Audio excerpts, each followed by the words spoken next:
Hello, hello. Welcome back to the Mistress of the Damned. I am your Mistress Katrina. If you are new to the channel, hello. I'm so very glad to see you here. This is where I am reading through the enormous library of books you see behind me and posting the reviews here. This week's book is the newest book by Dr. Jordan B. Peterson, Beyond Order, 12 More Rules for Life. Now, like many people, I was first introduced to Dr. Peterson by the memes that hit Facebook a few years ago, with the So What You're Saying memes of his interview with Kathy Newman. Then once I looked him up, I remembered hearing about the Canadian professor who argued against the passage of Canada's Bill C-16. Unlike most of mainstream media and the screeching harpies of the left, I listened to his reasoning for his objections, and they had nothing to do with hating trans people or wanting to trample trans rights. His objection was that this was the first step towards government legislating speech. It was literally a freedom of speech thing. It wasn't, I hate people and I want to, hurt them and hurt their feelings. He didn't want government to be in a position to legislate speech, which turned out to be highly prophetic on many levels. Anyway, if you actually listen to Dr. Peterson's talk, he said on several occasions that if a trans person wished to be addressed by a preferred pronoun, then he would be willing to have that discussion. His objection was strictly to government mandating the use of gender pronouns. That was his objection. None of that is heard, of course. Everybody screeched to high heaven, and he became the villain of the left, while catapulting him into global fame, where he basically became the voice of reason to a generation of young men and women who had been ideologically abandoned by the shrieking harpies of the left.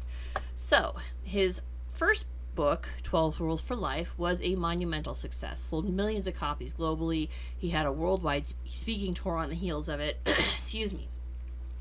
And while I do intend to eventually read that book and review it here, his new book was released March 2nd of this year. I pre-ordered it back in November, and so I'm going to go ahead and review that one now. This is the most recent release. We're going to start there. Now, Dr. Peterson writes his books by noting what the rule is and then tells stories, which aren't always inherently clear when you start reading the chapter, but if you stick with it, it does circle back around to his point.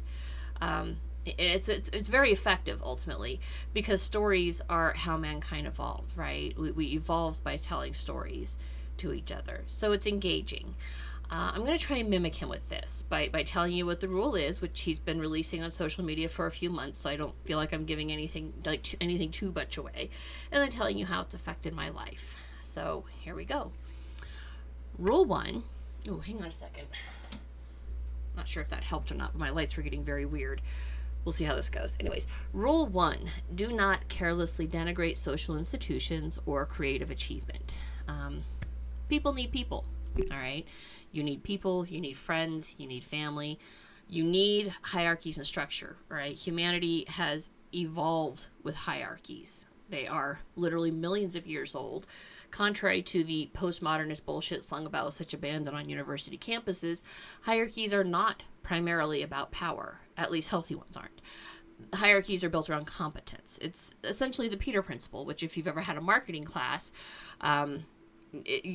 you're basically promoted to the level of your incompetence, at which point you can't be promoted anymore because your skills no longer meet what is needed. Remain competent, you'll move up the hierarchy until you hit that level where your skills are no longer functional. This is largely because skills needed for one job are not necessarily the skills needed for another. Does not mean you're a failure. Not at all. It just means that you lack the skills for the job you're applying for. Does not mean the patriarchy is keeping you down. For example, I am an excellent seamstress. Despite appearing in most of these videos in t-shirts, I generally make my own clothes that I wear professionally. Anything I'm wearing out for business is hand-tailored for me, by me. By me, for me, whatever. Doesn't make me automatically suited to run Gucci. All right? Same industry, both fashion, completely different skills. All right? The back half of this rule, do not denigrate creative achievement. As surely as we need social structure in our lives, we need art and beauty to give that structure meaning. Art gives the soul something to think about and something to strive toward when a hierarchy is bad and corrupted by power play rather than effectively run through competence. Art helps the soul sing, so you should never denigrate it. Even if you don't necessarily understand it, it is there. It serves purpose. So that's rule 1. Rule 2, imagine who you could be, then aim single-mindedly at that. Each of us has something, some skill, some passion, whether art, science, politics, mechanics, something that draws us to it. A direct quote from the book that really struck me is, you do not choose what interests you, it chooses you. All right. And it took me a long time to figure out the reason that I drift from one topic to another, not just in these books, because I've kind of covered a broad scope already in just the short time that I've been doing this, but in hobbies in general, I kind of want to know all the things, like everything there is to know about everything. I want to know it all. The old saying, jack of all trades, master of none, fits me. All my friends are specialists. Okay, I have friends who have built little careers around rebuilding 18th century wardrobes from the shoes up. That's very narrow, right? That's a very specifically defined skill set. I have friends who spent their entire lives engaged in the arts as professional photographers, dancers, musicians, wood sculptors. I'm not professional level in any of these things, but I dabble enough that I can blend into each group and have conversations with them about it and not be completely lost. It's very chameleon-like. The entire saying is, jack of all trades but master of none is oftentimes better than master of one. And that fits me. I like knowing a little bit about a lot of things. I think, and of course I could be wrong on this, maybe it is just ego talking, but I think that my one thing is that what I'm doing, which is the pursuit of knowledge itself. I like knowing things for the sake of knowledge, and so that's what I'm doing here with this library of books. Is I'm learning everything I can about everything. Rule 3, do not hide unwanted things in the fog. Don't pretend problems don't exist. We as a species tend to be conflict avoidant, especially women. We do, and there's nothing wrong with that. That's we've again evolved that way for a reason, and there's nothing wrong with that. But problems that ignored don't go away. Pretending they don't exist makes them grow in silence until they just explode in your face. My husband and I have had our fights. Most people don't think that because we were always very united when we're in public, but we have had our fights. We didn't used to, and you might think that that's a good thing to not fight with your spouse, but it's really not. Because if you're not talking about the things that bug you, you're hiding them in the fog. And that is profoundly detrimental to a relationship. If it's important to you, if it's important to your spouse, then it's worth having the fight over. It's worth the conversation.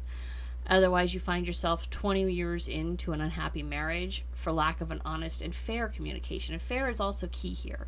If you're not fair in the way you communicate with your spouse, that's just as detrimental as hiding it in the fog. Anger builds up. My husband and I, we would have these very civilized WASP disagreements, white, Anglo-Saxon, Protestant, where until about 3 years ago, we had a major blow up. And we sat down and we talked and talked. Each of us let everything out, anything that had been bugging us over the last 12 years we'd been together. We just let it out and we talked.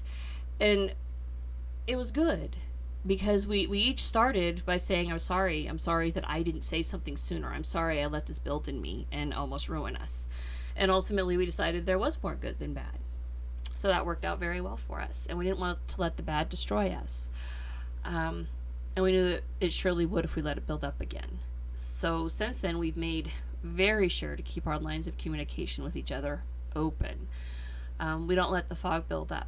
If something is bothering us, we talk it out right then.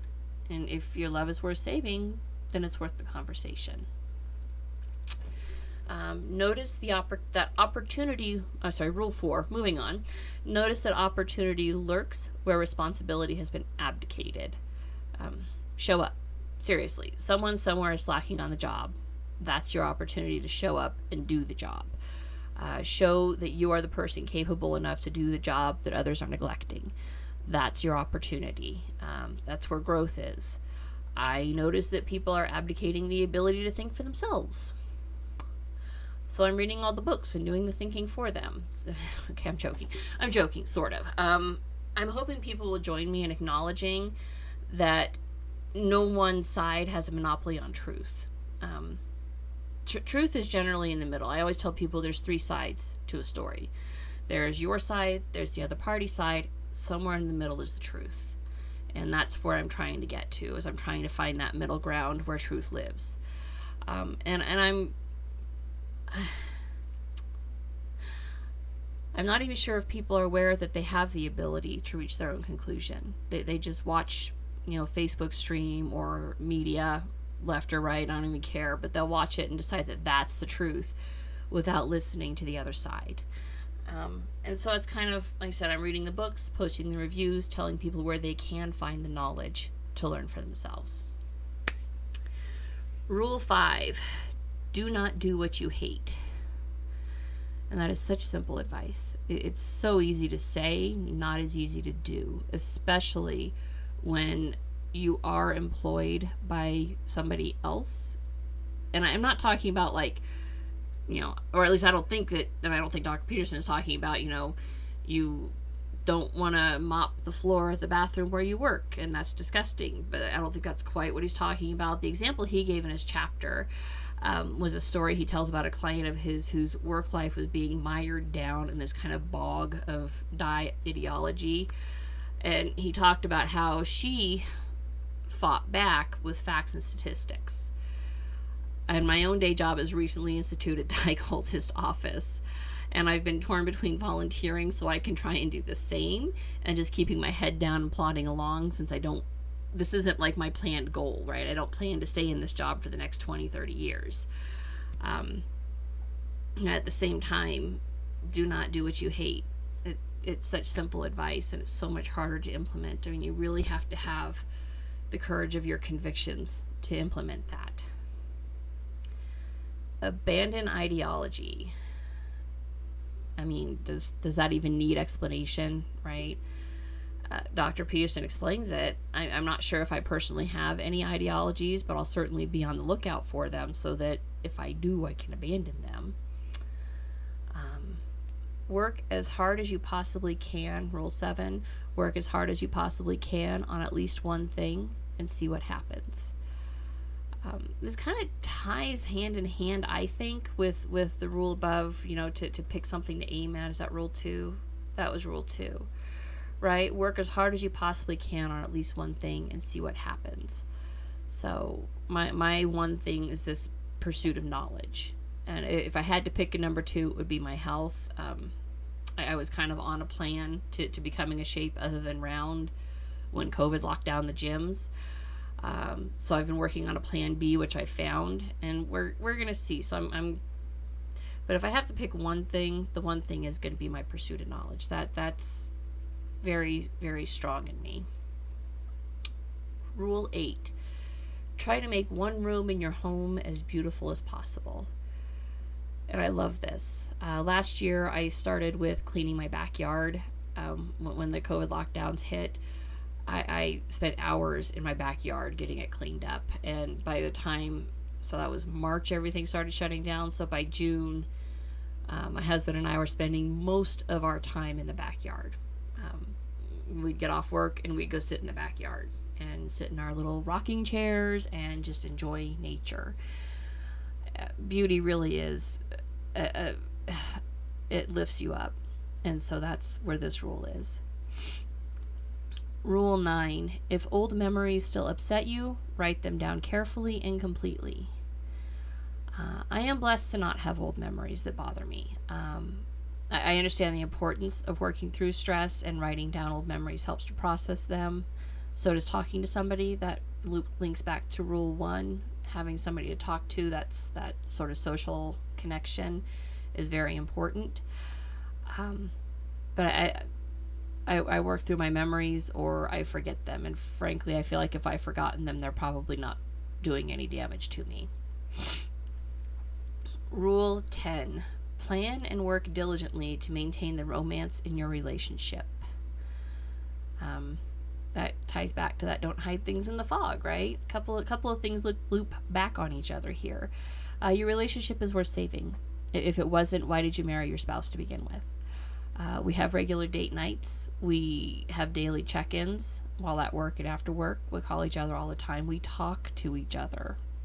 Such an underrated gift, right? Being able to talk to your spouse.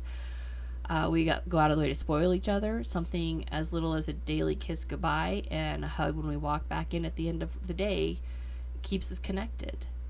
When we're telling each other about our day, we put our phones down so we can focus on the conversation. And that connection helps keep the fog from Rule 3 at bay. So, Rule 11.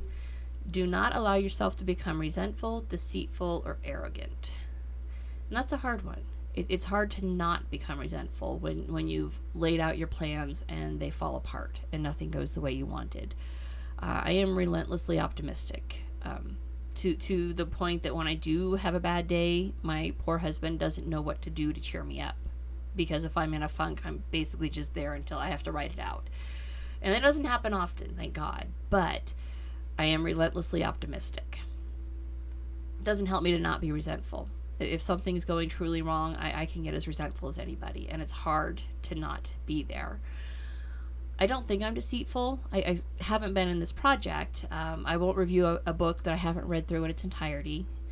I'm sure someday I will run across a book that I can't read all the way through. Either because I'll realize the topic isn't interesting to me and that's the one thing I don't want to know, or the writing is just that bad that I just can't make myself choke through it. And if that happens, I'll certainly say as such, right? Say, hey, this may or may not be a book for you, but it wasn't for me, and here's why. So I'm not being deceitful, and that's just one example, right? Deceitful, lying. Lies can be of omission or commission, meaning intentional or just not saying anything. That being careful not to be deceitful, that lie of omission, of pretending that things were okay when they weren't, that's the fog. And that's the one that sneaks in and creeps up on you. So don't omit anything important either. Arrogance. Am I arrogant? I don't know. Am I arrogant? I don't think so. Would you know if you were arrogant? Or is that something you only learn in hindsight or when somebody tells you that you're arrogant? I'm shooting for humble with the knowledge that I'm absorbing in my self-improvement escapade. I guess time is going to be the real judge on if I become arrogant with that. Certainly trying not to be. If I become arrogant, somebody please tell me, hey, you're getting a little full of yourself. Because I don't know if I would know if I was being arrogant. That one's... It's important, don't allow yourself to become resentful, deceitful, arrogant. That's tricky because you may not always know when you're violating the rule. So, communication. Important to have somebody close to you who can tell you these things. Rule 12. Be grateful in spite of your suffering. I am grateful. I'm grateful every day in my marriage that we did work things out. I'm grateful that I'm employed, that I have the ability to think for myself. I can't really say I've suffered as much personally either. I've had some times that were uncomfortable for me, but nothing truly tragic. Compared to some people, my hard times are not so tough. So I do maintain an attitude of gratitude. It comes along with the relentless optimism, because things can always get worse, and I do know that. And so I remain grateful for everything I have to kind of bolster me up through tough times. So that's it. I'm not sure if I necessarily got the rules laid out by Dr. Peterson. Not sure if my interpretation is quite what he meant, but that's how I read them. And so that's how I'm applying them to my life. I'm sure I'll reread this book several times. I've listened to his first book, 12 Rules for Life, multiple times, and this one will go into rotation for sure. And that's it for this week. If you liked what you saw, please hit the subscribe button, hit the little notification bell so you're updated when I post new videos, share my video. I will include links to Dr. Peterson's website. Thank you for watching. I will see you next week. Bye.